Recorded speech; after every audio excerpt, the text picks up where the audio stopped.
Hello and very warm welcome to GS School. My name is Prabhat Kumar and this is the series on NCERT History Class 6. Today we will read the 5th chapter of this book.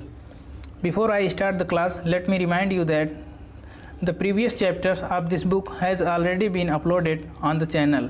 If you have not watched it till now, then it's a humble request to you to go and watch it. If you have any question regarding the class, put it down in the comment box. And if you like my video series on NCERT, then like the video, subscribe the channel and hit the bell icon. Now we start our chapter number 5, Kingdoms, King and an Early Republic. Kings and Kingdoms. How did men become ruler in the past? In the previous chapter, we read about the Rajas who were probably chosen by the Jana, that is the people. There were assemblies where people met and discussed matters of war and peace, and also chose their leaders or Rajas. But around 3000 years ago, we find some changes taking place in the way in which Rajas were chosen. Some men now became recognized as Rajas by performing very big sacrifices. For example, Ashwamedh or horse sacrifice. In this ritual, a horse was let loose to wander freely and it was guarded by the Raja's men. If the horse wandered into the kingdoms of other Rajas and they stopped it, then they had to fight. If they allowed the horse to pass, it meant that they accepted that the Raja who wanted to perform the sacrifice was stronger than them. These Rajas were then invited to the sacrifice, which was performed by specially trained priests who were rewarded with gifts. The Raja who organized the sacrifice was recognized as being very powerful, and all those who came brought gifts for him. The Raja was a central figure in these rituals. He often had a special seat, a throne, or a tiger skin. His charioteer, who was his companion in the battlefield and witnessed his exploits, chanted tales of his glory. His relatives, especially his wives and sons, had to perform a variety of minor rituals. The other Rajas were simply spectators who had to sit and watch the performance of the sacrifice. Priests performed the rituals, including the sprinkling of sacred water on the king. The ordinary people, the Vish or Vaishya, also brought gifts. However, some people, such as those who were regarded as Shudra by the priest, were excluded from the rituals. Now we talk about the Varnas system. There were several different groups in the society at this time. For example, priests and warriors, farmers, herders, traders, craft persons, laborers, and many more. Some people were rich like priests and warriors, and some farmers and traders, but others were poor like herders, craft persons, laborers, and hunter and gatherers. The priest divided people into 4 groups called Varnas. According to them, each Varna had a different set of functions. The first Varna was Brahmins. Brahmins were expected to study Vedas and perform sacrifices and receive gifts. In the second place were the rulers, also known as Kshatriya. They were expected to fight battles and protect people. And third one is a Vish or Vaishya. They were expected to be farmer, herders, and traders. Both the Kshatriya and the Vaishya could perform sacrifices. And the last were the Shudras, who had to serve the other 3 groups and could not perform any rituals. And women were also grouped with the Shudras. Both women and Shudra were not allowed to study the Vedas. The priest also said that these groups were decided on the basis of birth. For example, if one's father and mother were Brahmins, one would automatically become a Brahmin, and so on. Later, they classified some people as untouchables. These included some craft persons, hunters, and gatherers, as well as people who helped perform burials and cremations. The priest said that contact with these groups was polluting. Many people did not accept the system of Varna laid down by the Brahmins. Some kings thought they were superior to the priest. Others felt that birth could not be a basis for deciding which Varna people belonged to. Besides, some people felt that there should be no differences amongst the people based on occupation. Others felt that everybody should be able to perform rituals. And others condemned the practice of untouchabilities.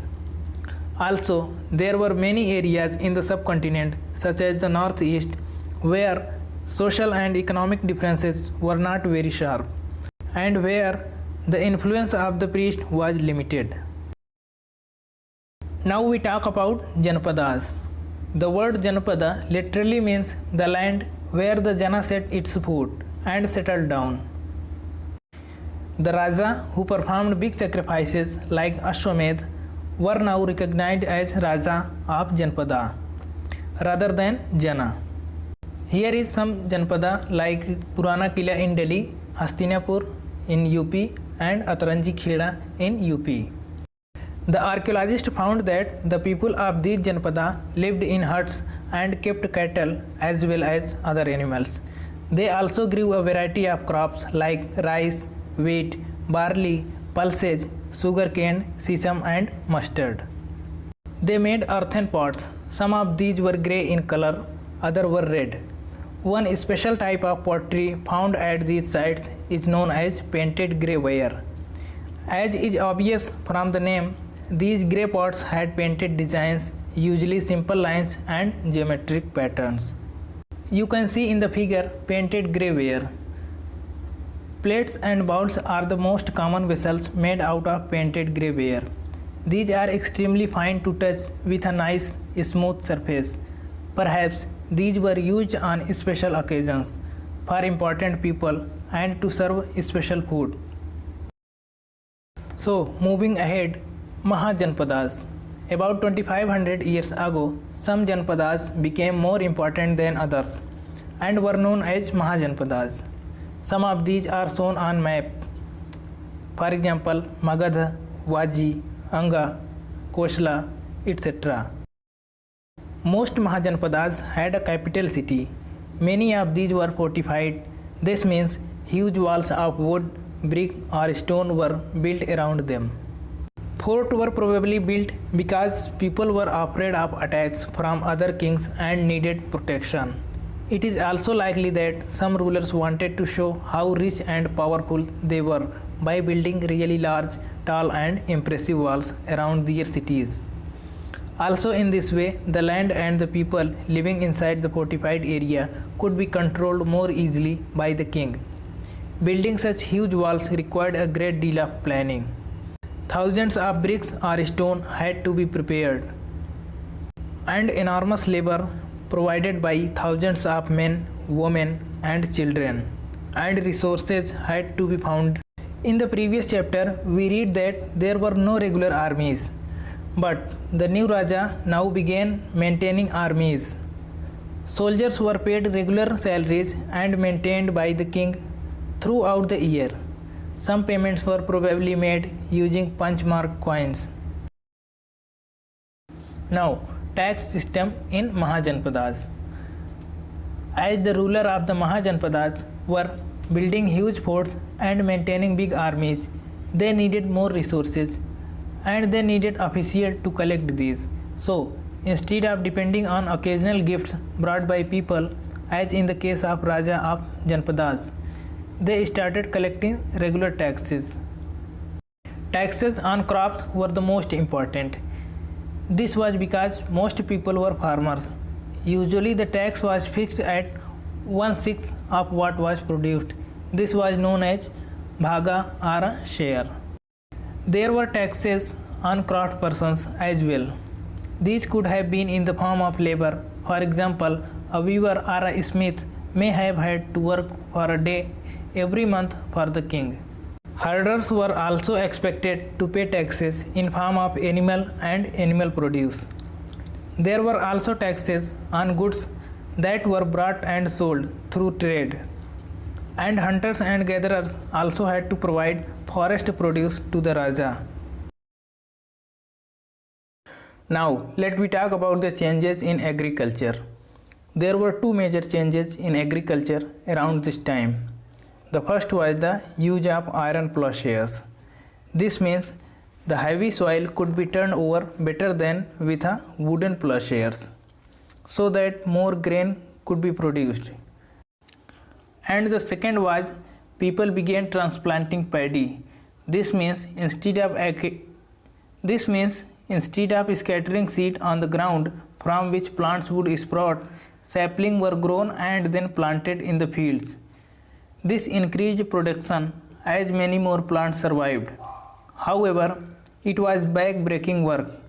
Generally, slave men and women and landless agriculture laborers had to do this work. Now, we will see an overview of two important Mahajanpadas. First is Magadh and second is Vajji. Magadh Mahajanpad. Magadh became the most important Mahajanpad in about 200 years. Many rivers such as Ganga and Son flowed through Magadh. This was important for transport, water supply, and making the land fertile. Part of the Magadh were forested. The elephants which lived in the forest could be captured and trained for the armies. Forests also provided wood for building houses, carts, and chariots. Besides, there were iron ore mines in the region that could be tapped to make strong tools and weapons.